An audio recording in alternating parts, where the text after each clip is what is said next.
जिंदाबाद, नरेंद्र मोदी जिंदाबाद, जेपी नड्डा जिंदाबाद।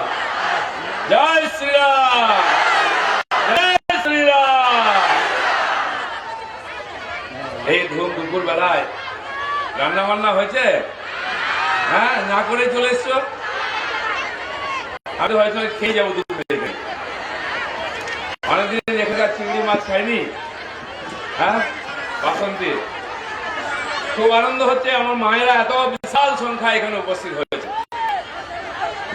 এতে কোনো সন্দেহ নাই যে এখানে বিজেপি জিতছে। কি সন্দেহ আছে? কোনো সন্দেহ নাই। অনেক বছর ধরে আপনারা বিজেপির জন্য অপেক্ষা করেছেন, জিতবে জিতবে, যেতে না। এবারে কিন্তু জিতবে। এবার আর দুই ফুল নয়, এক ফুল। কি জানা আছে তো? হ্যাঁ, গতবারে সবাই বলেছিল চুপচাপ পদ্মছাপ, চুপচাপ পদ্মছাপ। প্রধানমন্ত্রীও বলেছিলেন। এবারে চুপচাপ নয়, জোরদার পদ্মছাপ আর পুরোপুরি টিএমসি সাপ। এটা হতে হবে। কি হবে তো? দেখুন এখানে ডায়াসে কত লোক আপনাদের সঙ্গে যারা আছেন তারা বসে আছে। আমাদের জেলা সভাপতি সুমিত এসছেন, লালটুদা, আমাদের কেন্দ্রীয় জনতা তো রয়েছেন, আপনাদের বাড়ির ছেলে, তাকে আমরা এমএলএ করে কলকাতা পাঠাবো। কি পাঠাবো তো? এ গিয়ে সুন্দরবনের কথা ওখানে বলবে। সেই জন্য আমি এসছি আপনাদের কথা বলতে। একবার রমেশ দাকে যেতাম, সে গিয়ে বাসন্তীর কথা তুলে ধরুক। এতদিন তারা কেউ বলতে পারতো না, তাকে বলতে দিত না, চুপ করে বসে থাকতো। আমি বলে দিচ্ছি বাসন্তীর এমএলএ গিয়ে ওখানে বলবে বাসন্তীর কথা। এখানকার মানুষ বেঁচে আছে। 75 বছর দেশ স্বাধীন হয়েছে, প্রধানমন্ত্রী আসছেন, রাষ্ট্রপতি আসছেন, আমাদের সভাপতি আসছেন, এই বলার জন্য যে সভাপার্টিকে আপনারা একবার সুযোগ দিয়েছেন। বিজেপি দিন, আপনাদের যে কল্পনা আছে, যে স্বপ্ন আছে, সেটা বিজেপি সফল করবে। আমার অন্য রাজ্যে যারা নেতা মন্ত্রী, কেন্দ্রের মন্ত্রী কৈলাসজি এবং অনেক বরিষ্ঠ নেতা এসেছেন, তারা বসে আছেন, তারা এটাই বলছেন সারা ভারতবর্ষে বিজেপি হয়ে গেছে, পশ্চিমবাংলা এখনো হলো না। অথচ বিজেপি পশ্চিমবাংলায় শুরু হয়েছে। আমাদের কলকাতা ছেলে মহাপুরুষ ডাক্তার শ্যামাপ্রসাদ মুখার্জি, তিনি শুরু করেছিলেন নামে, সেটাই বিজেপি হয়েছে। আমাদের নাম থাকে, বাবু থাকে, খোকন থাকে, লালটু থাকে। বড় হয় স্কুলে ভর্তি হলে একটা ভালো নাম লিখে। আমাদের লালটুদাকে সবাই লালটুদা বলি, ভালো নাম হচ্ছে সুনীত দাস। তো এতদিন জনসংখ্যা ছোট ছিল, এখন বড় হয়ে গেছে, ভারতীয় জনতা পার্টি হয়ে গেছে। আর ভারতবর্ষের বেশিরভাগ রাজ্যে আমাদের সরকার আছে, কেন্দ্রে আমাদের সরকার আছে। আমাদের প্রধানমন্ত্রী সারা দুনিয়ার মধ্যে সবচেয়ে বেশি জনপ্রিয়। আমেরিকা, ইংল্যান্ড, জাপান, যেখানে অস্ট্রেলিয়া, চীন, জাপান, সব জায়গায় ভারত এরকম কাজ করেন। সাধারণ মানুষকে দেখার জন্য আছে। মোদীকে তাহলে লক্ষ লক্ষ লোক এলবে না কলকাতায়? যেখানে যাচ্ছেন লক্ষ লক্ষ লোক, আসলে মুখটা কেউ দেখতে পায় না, ঠিক কিনা? মুখ দেখাচ্ছেন না, ভাঙা আটা দেখাচ্ছেন। কি দেখাচ্ছেন কিনা? পা দেখিয়ে ভোট চাইছেন। মা বোনেদের বলছেন আমার পা ভেঙে গেছে, একটা ভোট দাও। পা দেখিয়ে ভোট হবে না। 10 বছর কি করেছেন তার হিসাব দিতে হবে। বলছে বাংলার মেয়েকে চায়, চেয়ে তো ছিল 10 বছর, কি হলো? আর মেয়েকে চাই না। বাংলা ছেলেদের চাকরি চায়, স্কুলে মাস্টার চায়, বাড়ির সামনে কলেজ জল চায়, হসপিটাল ডাক্তার চায়, থানায় পুলিশ চায়, চাকরি বাকরি ব্যবসা চায়। মেয়েকে নিয়ে কি করবো আমরা? আমাদের বাড়িতে যদি মেয়ে বেশি দিন থাকে, লোকে অন্য কথা বলে, কিছু কিছু গন্ডগোলটা আছে, নাহলে আছে কেন, ঠিক না? সেটা মেয়েকে তাড়াতাড়ি বিদায় করতে হয়। বেশি দিন মেয়ে বাপের বাড়ি থাকতে নেই। এবার মেয়েকে হাত জোর করে যাও বাবা, বিদায় হও, বিদায় হও, বিদায় হও। দিদিমণি আবার কথাবার্তা ঠিক নেই, সকালে একরকম বলবেন, বিকালে একরকম বলবেন। এই বলছে আমার গোত্র হচ্ছে মামাটি মানুষ, বলেছে কিনা? কদিন আগে বললো না না আমার গোত্র হচ্ছে আন্দোলন, আমি আন্দোলন গোত্রে জন্মেছি। আবার গিয়ে বলছে আমার আসল গোত্র হচ্ছে সান্ডিল্য। কোনটা কোনটা নকল আমরা বুঝতে পারি না।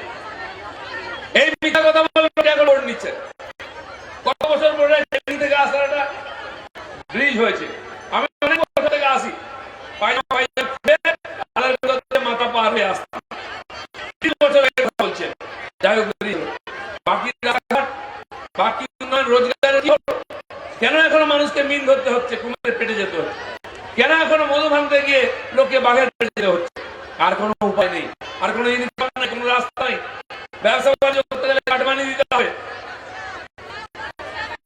ঘর বাড়ি করতে সিন্ডিকেটকে পয়সা দিতে হবে, সরকারি কিছু পাওয়া যায় না। এখানকার মায়েদের মেয়েদের মান সম্মানের ব্যাপার, মেয়ে যদি স্কুল কলেজ টিউশন বাড়ি ফিরে আসছে আমরা চিন্তা থাকি কখন ফিরবে, মেয়ের বউরা মায়েরা যদি বাজার হাটে যায় সন্ধ্যা হয়ে যায় চিন্তা থাকি কি কখন ফিরবে। কেন টেনশন? এই টেনশনে থাকবো বলে কি আমরা ভোট দিয়েছিলাম 11 সালে 16 সালে? দিদিকে মুখ্যমন্ত্রী চেয়েছিলাম যে দিদি সবাইকে টেনশনে রাখবে। এই জন্য পরিবর্তন চাই। চাকরি বাকরি নাই, এখানকার ছেলেরা ডেপুটের কাজ করতে মধ্যপ্রদেশে যায়, নাগপুরে যায়, দিল্লি যায়, মুম্বাই যায়।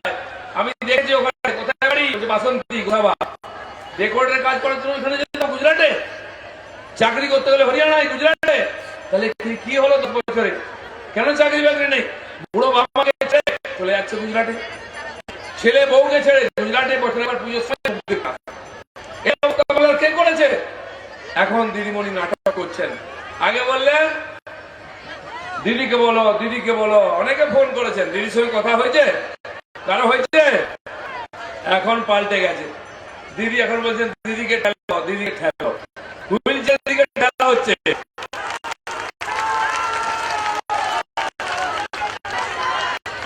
দুয়ারে দুয়ারে সরকার, আমরা বলছি যে বাবা কি কি আসলে সরকার আসবে, দুয়ারে দুয়ারে সরকার নেই, এখন হুইল চেয়ারের সরকার হয়ে গেল। যে নিজের পায়ে দাঁড়াতে পারছে না আবার চাইছে। আগে 10 বছর হিসাব দিন কি করেছে। মেয়েরা স্কুল যেতে পারছে না, ছেলেরা পড়তে পারছে না, কারণ মাস্টার নাই, গিয়ে মিড ডে মিল খেয়ে চলে আসছে। কি লেখাপড়া হবে? 8 ক্লাস 10 ক্লাস পড়ে সেই ফ্ল্যাটে তামিলনাড়ু পাহাড়ে গিয়ে পাথর ভাঙছে ছেলেমেয়েরা, কেরালা গিয়ে নারকেল বাগানে কাজ করছে।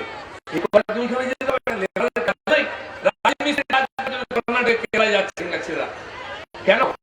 আগে সারা দেশের বাংলা ব্যবসা করতো, ব্যারাকপুর বারাসাত এত সব হিন্দিভাষী লোক, তাহলে পুরোপুরুষরা এসেছিল, কে জুট মিলে চাকরি করতো, কে ব্যবসা করতো, কে টি গার্ডেনে চাকরি করতো, সব বন্ধ। আজকে লোক পালাচ্ছে, সঙ্গে সঙ্গে আমার ছেলেরা পালাচ্ছে। পরিবর্তন করতে আমরা চাই আমাদের যারা এখানে থাকে কাজকর্ম চাকরি বুড়ো বাবা মাকে সেবা করুক, ছেলে মেয়ের ঘর সংসার করুক। দিদিমণি আমাদের ছেলেদেরকে প্রায় 40 লক্ষ ছেলে বাংলার বাইরে গিয়ে চাকরি করছে। এই দুর্দশা কেন হয়েছে বাংলা? একদিন সব কলকারখানা বন্ধ, ব্যবসা বাণিজ্য বন্ধ, লুটপাটের সরকার চলছে। এমনকি সরকারি কাজের যে আসছে টাকা সব ঝেড়ে ভাগ করে দিচ্ছে। 100 দিনের টাকা, রাস্তার টাকা, ড্রেনের টাকা, বিদ্যুতের টাকা, স্কুল বিল্ডিং এর টাকা সব মেরেছে। একটা পুকুর দুবার কাটা হয়েছে, দেখুন 2-4 লাখ টাকা খরচা হয়েছে, এই পুকুরে জল নেই, মাটি কাটেন তার জল হবে কি করে? একটা রাস্তা বাড়ির সামনে দুবার দেখানো হয়েছে, খরচা 5 লাখ টাকা, ধুলো উঠছে কাদায়, বৃষ্টির দিনে কাদা, এখন ধুলো, সব টাকা লুট হয়ে গেছে। সব টাকা খরচা হলে সমস্ত গ্রামেতে পাকা রাস্তা ঢালাই হয়ে যেত। লুট চলেছে, যারা লুট করেছে। এবারের পঞ্চায়েত নির্বাচন হলো কি নমিনেশন ভোট হয়েছিল? হয়নি। পশ্চিমবঙ্গে ভোট হয় না, পঞ্চায়েত হয়ে যায়। মিউনিসিপালিটি ভোট হয় না, বোর্ড হয়ে যায়। এই ধরনের লুটপাটের আইন চলবে না। আর যারা এখানে লুট করেছে ভোট, আমাদের ভোট দিতে দেয়নি, ভোট আনতে দেয়নি, তারা প্রধান হয়েছে, জেলা পরিষদ সমিতির মেম্বার হয়েছে। বাড়ি দেখুন, কে বলছে পরিবর্তন হয়নি? দেখুন পঞ্চায়েতের প্রধানের বাড়ি, গিয়ে দেখুন জেলা পরিষদের মেম্বার, সমিতির মেম্বারের বাড়ি।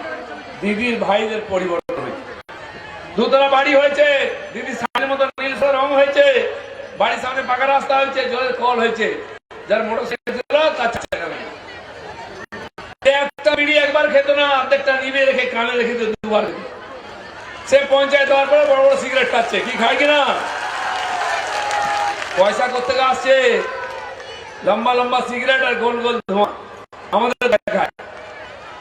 নিজের পয়সায় চা খেতে পারতো না, পাড়ার দোকানে বসে থাকতো, কে করে বলছে সামনে একটু চা খাওয়াও তো, এখন যাও বলছে বেটা চা খেয়ে স্পেশাল চা খাও। এই পঞ্চায়েতের টাকা লুট করার টাকা, যার মাথায় চুল লাল লাল হয়ে থাকতো, তেলটুকু উঠতো না, এখন কিরকম শ্যাম্পু মেরে ঘুরে বেড়াচ্ছে। বাড়িতে হাঁড়ি বসতো না, 2 টাকা কিলো রেশনের চাল এলে একবার খাওয়া উঠতো। গাল ভিতরে ঢুকে গেছিল, এখন গাল হয়েছে আর ক্রিম লাগিয়ে ঘুরছে। কোথা থেকে আসছে পয়সা আমরা জানি না। চালার বাড়ি ছিল, ফুটো ফুটো চাল, বৃষ্টি হলে ঘরের মধ্যে বালতি মগ গামলা লাগাতো, কারণ বাইরের চেয়ে ভেতরে বেশি জল পড়তো। আর এখন 3 তলা বাড়ি হয়েছে, নীল সাদা দিদির মতো শাড়ির মতো রং হয়েছে। কোথা থেকে টাকা এলো? এই পঞ্চায়েতের টাকা মেরেছে, তো রাস্তাঘাট জল কোথা থেকে আসবে? ছিল সেটা দিয়ে যখন ইটের রাস্তা দিয়ে যেত, লোক দূর থেকে আওয়াজ শুনতো, বেল বাজাতে হবে, লোক বুঝে যাচ্ছে টিএমসির নেতা যাচ্ছে। আর আজকে নতুন হিরোটা মোটরসাইকেল কিনেছি, আমাদের নেতার বাড়ির সামনে গেলে দুবার হর্ন বাজিতে, পিপ পিপ, দেখ কিরম পয়সা ছেড়েছি। এই লুটের রাজনীতি বন্ধ করতে হবে, তাই আমরা লড়াই করতে নেমেছি, পরিবর্তন চাই। যাদের ভাঙা মোটরসাইকেল এখন 4 চাকা গাড়ি কিনে, যা ছেলে গ্রামের স্কুলে পড়তো সেখানে ইংরেজি মাধ্যমিক স্কুলে পাঠাচ্ছে, আর মেয়ের বিয়ে হলে ইংরেজি বাজনা আসছে। এই যে সাধারণ মানুষের উন্নয়নের টাকা ছেড়েছ, তার হিসাব দিতে হবে। হসপিটালে দেখুন, যদি রাত্রে অসুস্থ হয় যাবেন, ডাক্তার নেই, নার্স, ওষুধ কিছুই নাই, যেন তো ফিরে আসতে পারবেন না। বাচ্চারা সকালে স্কুলে যাচ্ছে, আমরা পাঠিয়ে দিচ্ছি, মনে করছি কি না কি পড়াশোনা করবে, একটা মাস্টার নাই, কখন আসে কখন আসে না। তাহলে আমাদের ছেলেপুলের মানুষ হওয়ার দরকার নেই? সে কি ভ্যান টানবে, মিন ধরবে, কেঁকড়া ধরবে সারা জীবন, নাকি মধু ভাঙবে, চাকরি বাকরি করবে না, বাইরে যাবে না? আমাদের ছেলে মেয়ে কি মাস্টার, ডাক্তার, ইঞ্জিনিয়ার হবে না? কতদিন এরকম চলবে? আর এটা যদি করতে হয় তাহলে ভারতীয় জনতা পার্টি সরকার আনতে হবে। আমাদের এখানে চাষিরা চারিদিকে দেখলাম ধান আর ধান চাষ হয়েছে, একটা ধান উঠে গেল। গত বছর কেন্দ্র সরকার 1700 কোটি টাকা করে কুইন্টালে সমর্থন মূল্য দিয়েছিল। আপনারা কি ধান কেউ 1700 টাকা বিক্রি করেছেন? কেউ করেছেন? কত? 1200 টাকা, 800, 1100, 1200 টাকা কুইন্টাল বিক্রি হচ্ছে। আপনার কাছ থেকে কিনে নিয়ে 1700 টাকা বিক্রি করেছে, তারা করেছে দিদির ওই দালাল ভাইরা। তারা বস্তাতে 500-600 টাকা কাটমানি নিয়েছে। এবারে 868 টাকা মোদি দাম দিয়েছেন ধানের, কেউ পেয়েছেন? কেউ পাননি। 1200-1300 টাকা বিক্রি হচ্ছে, 600-700 টাকা করে কাটমানি কুইন্টালে নিচ্ছে। সেই লোকগুলো যারা ভালো ভালো গাড়ি চড়ে আসে, এখানে টিএমসির মিটিং হলে বাসে ভরে লোক নিয়ে আসে, বিরিয়ানির প্যাকেট সাপ্লাই দেয়, তাদেরকে একটু পয়সা কামাতে দিতে হবে। যে চাষি সারা বছর চাষ করছে, রোদ্রে জলে উধার করে পয়সা নিয়ে এসে চাষ করছে, সে পাবে 1200 টাকা। আর যে দালালি করছে সে বিক্রি করবে 800 টাকায়। এটা বন্ধ করতে হবে। তাই প্রধানমন্ত্রী আইন পাস করেছেন যে আপনি আপনার মতো বিক্রি করবেন, যে বাজার ইচ্ছা বিক্রি করবেন, আপনি দাম ঠিক করবেন। দিদিমণি তার বিরোধিতা করছে। পাঞ্জাবে কিছু লোককে লেলি দিয়েছে, যারা ট্রাক্টরে করে ঘুরে বেড়াচ্ছে, তারা নাকি গরিব চাষি। সে ট্রাক্টরটা আবার রিমোট কন্ট্রোলে চলে, ড্রাইভার লাগে না, ভাবুন, সে নাকি গরিব চাষি। তারা বিরোধিতা করছে। আর আমাদের এখানকার এই এমএলএ, এমপি, মন্ত্রীরা, দিদির ভাইরা ওখানে গিয়ে ছবি তুলতে দেখেছেন। আমি বলছি, যদি কৃষকরা আপনি র্যালি করুন, ছবি তুলুন, কোন কৃষক দিদির পক্ষে নেই। কারণ প্রধানমন্ত্রী নরেন্দ্র মোদী প্রত্যেক কৃষককে 6000 টাকা বছরে দিচ্ছেন, ক্ষতিপূরণ হিসাবে, কিষাণ সম্মান নিধি হিসাবে। কারণ আমরা জানি যখন চাষের সময় আসে, চাষের হাতে পয়সা, সে বীজ কিনতে পারে না, সে সার কিনতে পারে না, সে জল দিতে পারে না, চাষ কি করে করবে? তাই প্রধানমন্ত্রী বললেন, আমাদের গরিব চাষিদের আমরা বছরে একবার 6000 টাকা দিয়ে দেবো, তারা সেটা দিয়ে চাষবাস শুরু করবে। আর সারা দেশে 12 কোটি চাষি, 12 কোটি, 2 বছর 612,000 টাকা পেয়ে গেছে। আরো লকডাউনের সময় 2000 টাকা পেয়েছে, 14,000 টাকা পেল। বাংলায় আপনারা কেউ পেয়েছেন? একজনও পেয়েছেন? পাবেন না। যতদিন দিদিমণি সরকারে আছে পাবেন না। 73 লক্ষ কৃষক আছে পশ্চিমবাংলায়, আপনার মতো এরকম গরিব চাষি, প্রত্যেকে বছরে 6000 টাকা পাওয়ার কথা, দেয়নি। তাই প্রধানমন্ত্রী বলেছেন, যেদিন বিজেপি সরকার হবে তার পরের দিন মিটিং আমরা ঠিক করব, এবং গত 2 বছরের 12,000 টাকা সব চাষিদের দিয়ে দেবো আগে। আর তারপর বছর থেকে 10,000 টাকা প্রতি বছর, কেন্দ্রের 6,000, রাজ্যের 4,000, প্রত্যেক কৃষক বছরে 10,000 টাকা পাবে। এটা প্রতি বলেছেন, আর আমরা সরকার হলে এটা করব। আপনারা জানেন গরিব মানুষ আমরা, বড় অসুখ বিসুখ হলে চিকিৎসা করতে মুশকিল হয়, জমি বাড়ি বিক্রি করতে হয়, বাবা মাকে বাঁচাতে গেলে সেই হসপিটালে নিয়ে যেতে হয়, নার্সিং হোমে ভর্তি করতে হলে বলে 20,000 টাকা দেয়, নাহলে ভর্তি করবো না, টেস্টই করবো না। হার্ট অ্যাটাক হয়ে গেছে, কিডনি হয়ে গেছে, কিছু করতে হবে, 2-4 লাখ টাকা খরচা করবো, কোথা থেকে পয়সা আনবে? তাই প্রধানমন্ত্রী দেখলেন গরিব মানুষের চিকিৎসার জন্য বছরে আমরা 5 লক্ষ টাকা দেবো একটা পরিবার। সারা দেশে প্রায় 2 কোটি মানুষ যারা কঠিন অসুখ হয়েছিল চিকিৎসা করিয়েছেন, কেন্দ্র সরকার টাকা দিয়েছে। আপনারা কেউ বাংলায় পেয়েছেন কেউ? দিদিমণি পেতে দিচ্ছে না। যেদিন বিজেপি সরকার হবে সেদিন আমরা এই আয়ুষ্মান যোজনার বীমা চালু করব। যে গরিব মানুষ চিকিৎসার জন্য বাইরে যাবে সেই 5 লাখ টাকার থেকে চিকিৎসা করবে। কিছু করতে হবে না, লিখে দিয়ে আসবেন, কার্ড নম্বর দেবেন, কেন্দ্র সরকার হসপিটালকে টাকা পাঠিয়ে দেবে। দিদিমণি যতদিন আছেন হবে না। মেয়েদের মান সম্মান নাই, রাস্তাঘাটে বেরোলে কাপড় ধরে টানে, হাত ধরে টানে, দিদিকে বললে বলে ও সব দুষ্টু ছেলেদের কাজ। এত দুষ্টু ছেলে কোথা থেকে আছে? সব ছেলে দুষ্টু হয়ে গেল আপনার সঙ্গে কে? এই দুষ্টুমিটা আমরা বন্ধ করব। যেদিন ক্ষমতায় বিজেপি যাবে সব করে ভেতরে ঢুকাবো, বাড়ির ভাত খেতে দেবো, সব ছেলের ভাত খাও।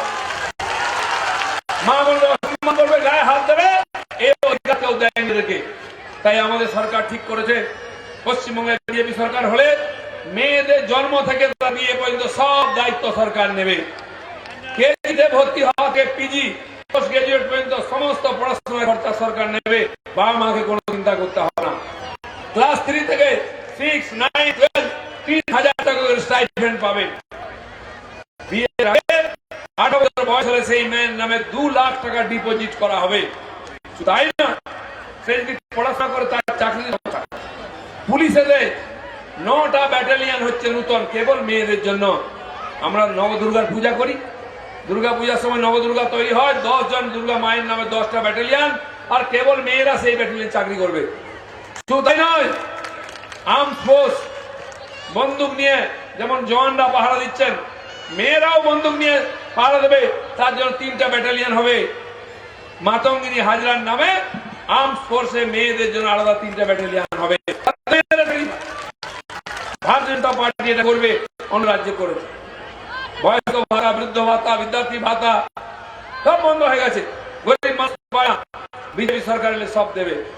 আমরা যে 2 টাকা কিলো চাল খাই, কে দিচ্ছে চাল? দিদিমণি বলছে আমি দিচ্ছি। দিদি দেন না, মোদি দেন।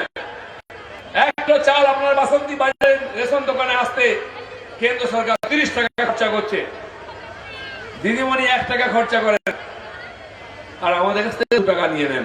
এখানে 1 টাকা কাটমানি নেন। তো দিদিমণির এই ধান্দাবাজি বন্ধ করতে হবে। মোদির টাকায় নিজের নাম কিনছেন। আমাদের বাড়িতে মোদিজি ঠিক করেছেন মা বোনদেরকে মাঠে ঘাটে যেতে হয়, শৌচালয় নাই, তাই সব বাড়িতে পাকা শৌচালয় হোক। 10,000 টাকা দিচ্ছে কেন্দ্র সরকার। আপনি যান, সেখানে আরো 3,000 টাকা দেওয়ার কথা রাজ্য সরকারের, দিচ্ছে না। আপনি যদি পঞ্চায়েতে বলেন আমার নামে এসছে শৌচালয় 10,000 টাকা দাও, তুমি আগে 1,000 টাকা দাও, কি বলে কিনা? উল্টো নিয়ে নিচ্ছে। তো কি করে হবে? সেই 3,000 টাকা গেল, আরো 1,000 টাকা গেল, তো 8-9,000 টাকায় কি করে পাই? ইট কিনলে সিমেন্ট নাই, সিমেন্ট কিনলে বালি নাই, বালি আনলে ছাউনি নাই। আমি অনেক গ্রামে দেখেছি এই 3-4টে দেওয়ার হয়ে গেছে, একটা বড় দরজা, সে দরজাতে চট ঝুলছে, দরজা করার পয়সা নেই। উপরে খড় দেওয়া, টিন দেওয়ার পয়সা নেই। কোথায় হবে? জিনিসপত্র এত দাম, আর কম দাম বেশি বলে জিনিস ছোট হয়ে এইটুকু দরজা হয়ে গেছে। যে একটু মোটা সোটা আমাদের মন্ত্রী পার্থবাবুর মতো, সে তো ভেতরে ঢুকতেই পারবে না বাথরুমের ভিতরে। যদি ঠেলে ঠুলে ঢুকে যায় দরজা ভাঙতে হবে, এরকম অবস্থা হবে। এই দিদির ভাইরা শুরু করেছে, এটাকে বন্ধ করতে হবে। আমাদের সরকার বন্ধ করবে। যে বাড়ি দিচ্ছেন প্রধানমন্ত্রী আবাস যোজনায় 2.5 লাখ 3 লাখ টাকা দিচ্ছেন, আপনার নামে বাড়ি এসছে, লিস্ট এসছে, আপনি বিডিও অফিস যান, সেখানে বসে আছে দিদির ভাইরা, পঞ্চায়েত সমিতি, জেলা পরিষদ। আপনি বলুন যে আমার নামে তো এসছে, দাও আমাকে টাকা দাও, বাড়ি বানিয়ে দেবো। বলে তোমাকে বানাতে হবে না, আমরা বানিয়ে দেবো, আগে তুমি 20,000 টাকা জমা করো, তারপরে বাড়ি হবে, বলে কিনা? এই যে এতটা আমফান হয়ে গেল পুরো সুন্দরবন এলাকা, পূর্ব মেদিনীপুর, পশ্চিম মেদিনীপুর, দক্ষিণ চব্বিশ পরগনা, উত্তর চব্বিশ পরগনা, নদিয়া, হুগলি, হাওড়া, হাজার হাজার বাড়ি ভেঙে গেল। কারণ আমরা গরিব লোক, মাটির বাড়ি, টিনের বাড়ি, খড়ের বাড়ি, পয়সা নেই। প্রধানমন্ত্রী এক একটা গ্রামে 90টা করে বাড়ি হতে পারে এরকম পয়সা দিয়েছেন, 4 বছর দিচ্ছেন। কিন্তু কেন হতো না? কেন এত কাঁচা বাড়ি ছিল, কেন পাকা হয়নি? না, এই যে 20,000 টাকা দিতে হবে, লোক দিতে পারছে না, তাই বাড়ি হচ্ছে না। সে টাকা পড়েছে, ফেরত যাচ্ছে, আর গরিব মানুষের চাল উঠে যাচ্ছে। এই যে চুরি ডাকাতি, এটা বিজেপি সরকার বন্ধ করবে। প্রত্যেকের মাথার উপরে পাকার ছাদ, প্রত্যেকের বাড়িতে পাক্কা পায়খানা, প্রত্যেকের বাড়িতে গ্যাসের কানেকশন, প্রত্যেকের বাড়িতে 2 টাকার চাল। এবং প্রত্যেকের চিকিৎসার সুবিধা এটা আমরা করব। এই যে এত বড় লকডাউন হয়ে গেল, করোনা ভাইরাস চলে এলো, গাড়ি ঘোড়া বন্ধ, কাজকর্ম বন্ধ, 100 দিনের কাজ বন্ধ, আয় উপায় নাই, কি হবে? সবচেয়ে বেশি চিন্তা মায়েদের। মনে ভাবছেন যে বাড়ির লোকগুলোকে খাওয়াবো কি, রান্না করবো কি, কাজকর্ম নাই, রোজ আনা রোজ খাওয়া। প্রধানমন্ত্রী বলেন চিন্তা করবেন না, আমরা আপনাকে রেশন দেবো, 5 কিলো চাল, 1 কিলো ডাল। কি ফ্রি রেশন পেয়েছেন কিনা? আমি জানি দিদির ভাইরা ডালটা খেয়ে নিয়েছে, তাই তো? আর কেউ 5 কিলো পাননি, কেউ 4 কিলো, কেউ 3 কিলো চাল পেয়েছেন। কিন্তু সারা ভারতবর্ষে একটা লোকও মারা যায়নি অনাহারে, সবার বাড়িতে রেশন গেছে। এই হচ্ছেন প্রধানমন্ত্রী। উনি দেখলেন খালি রেশন দিলে আমরা রান্না করবে কি দিয়ে? যারা ফ্রিতে গ্যাসের কানেকশন পেয়েছিলেন, প্রত্যেকের বাড়িতে 3 মাসে 3 সিলিন্ডার দিয়েছেন, পয়সা নেন। তাতেও হবে না, বাজার চাই, সবজি চাই, মশলা চাই। তাই প্রত্যেক মহিলাদের নামে যাদের জনধন অ্যাকাউন্ট খোলা হয়েছে, এরকম 20 কোটি মহিলাকে 3 মাস ধরে 500 টাকা করে দিয়েছেন। কি দিয়েছেন না? যারা খুলেছিল পেয়েছিল, খোলেনি তারা বোকা হয়ে গেছে। মোদিজি আপনার কথা ভেবে চাল ডাল দিয়েছেন, গ্যাস দিয়েছেন, বাড়িতে 500 টাকা বাজার করার জন্য দিয়েছেন। এর আগে কোন প্রধানমন্ত্রী গিয়েছে? কি দিয়েছে? কেউ দিদিও দেননি। সেই প্রধানমন্ত্রী বলেন যে একবার আমাদের চান্স দিন। কংগ্রেস, সিপিএম, টিএমসি কে দিয়েছেন, একবার বিজেপি কে দিন, আমরা যেটা কেউ করতে পারেনি সেই বাংলা বানিয়ে দেবো। প্রত্যেক মানুষের তার স্বপ্নের বাংলা বানিয়ে দেবো। এখানে চাকরি পাবে, বয়স্করা হসপিটালে চিকিৎসা পাবে, বাচ্চারা স্কুলে গেলে পড়াশোনার সুযোগ পাবে, আপনি যদি থানায় যান পুলিশ পাবেন, বিচার পাবেন। সেই বাংলা তৈরি করতে চাই। তাই আমরা 5 বছর ধরে লড়াই করছি এই অন্যায়ের বিরুদ্ধে, দুর্নীতির বিরুদ্ধে। আমাদের প্রায় 30,000 কেস দিয়েছে আমাদের কর্মীদের নামে। অনেকে বাড়ি ছাড়া, অনেকে জেলে আছে। 140 জন কর্মীকে হত্যা করেছে এই গুন্ডারা, যাতে আমরা বন্ধ করে দিই। কিন্তু আমরা বন্ধ করিনি, আমরা কাজ করছি বলে আজকে আপনারা এখানে এসেছেন। তাই সারা ভারতবর্ষে পরিবর্তন হচ্ছে, আমরা চাই পশ্চিমবাংলা পরিবর্তন হোক। সাধারণ মানুষ বহু বছর ধরে এখানে বসে আছে। যারা বাংলাদেশ থেকে এখানে এসছেন উদ্বাস্তু হয়ে, 1টা 2টো 3টে প্রজন্ম চলে গেছে, খালের ধারে রাস্তার ধারে ঝুপড়ি করে বেঁচে আছেন, তাদের নাগরিকত্বটা পর্যন্ত কেউ দেয়নি। শূদ্র, রাজবংশী, মতুয়া, এসসি, এসটি, কত লোক এসছেন, লক্ষ লক্ষ মানুষ কোন মতে খেয়ে পড়ে বেঁচে আছেন। তাদেরকে সম্মানীয় নাগরিকত্ব আমরা দেবো। তাই কেন্দ্র পার্লামেন্টে আইন পাস করেছে, নাগরিকত্ব সংশোধনী আইন। যত মানুষ বাংলাদেশ থেকে এসছেন সবাইকে আমরা নাগরিকত্ব দেবো। শুধু ভোটার নয়, সেই দেশের দিলীপ ঘোষের যতটা অধিকার আছে তার ততটা অধিকার থাকবে। এই সরকারের এই কাজ শুরু হবে। বন্ধুগণ, আমাদের উপরে এখনো অত্যাচার হচ্ছে। আমাদের ক্যান্ডিডেটকে অ্যাটাক করা হয়েছে। ডায়মন্ড হারবার দীপক হালদারকে মেরেছে, ময়নার দীপক অশোক যে আমাদের আছে ক্রিকেটার অশোক দিন্দা, তাকে মেরেছে, আরো কজনকে মেরেছে। কালকে এখানে সেন্ট্রাল ফোর্সকে মেরেছে ক্যানিংয়েতে। সেন্ট্রাল ফোর্স পাহাড় দিতে এসছে যাতে আপনারা ভোট দিতে পারেন, তার উপরে আক্রমণ করেছে। তারা হসপিটালে চলে গেছে। যে মমতা ব্যানার্জি কথায় কথায় বলছেন সেন্ট্রাল ইলেকশন কমিশন চাই, সেন্ট্রাল ফোর্স চাই, ইভিএম এ ভোট চাই, এখন তিনি তার বিরোধিতা করছেন। কেন? কারণ মানুষ তার সঙ্গে নাই, ভোট করতে চাইছেন না। পঞ্চায়েত ভোটে ভোট দিতে দেননি, মিউনিসিপ্যালিটি 125টা 2 বছর ধরে আটকে রেখেছেন, ভোট করতে দিচ্ছেন না। জনপ্রতিনিধি নাই, কারণ বিজেপি জিতে যায়। আর এখন স্কুলের ভোট করতে দিচ্ছেন না, কোঅপারেটিভের, ক্লাবের সব ভোট বন্ধ করেছেন খালি বিজেপির ভয়ে। ভোট হলে নাকি বিজেপি জিতে যাবে। এই যে ভোট হয়েছে এটা কিন্তু জীবনে আটকাতে পারছেন না, তাই ইলেকশন কমিশনকে গালাগালি দিচ্ছে। সেন্ট্রাল ফোর্সকে বলছেন তোলা তুলছে, টাকা দিচ্ছে।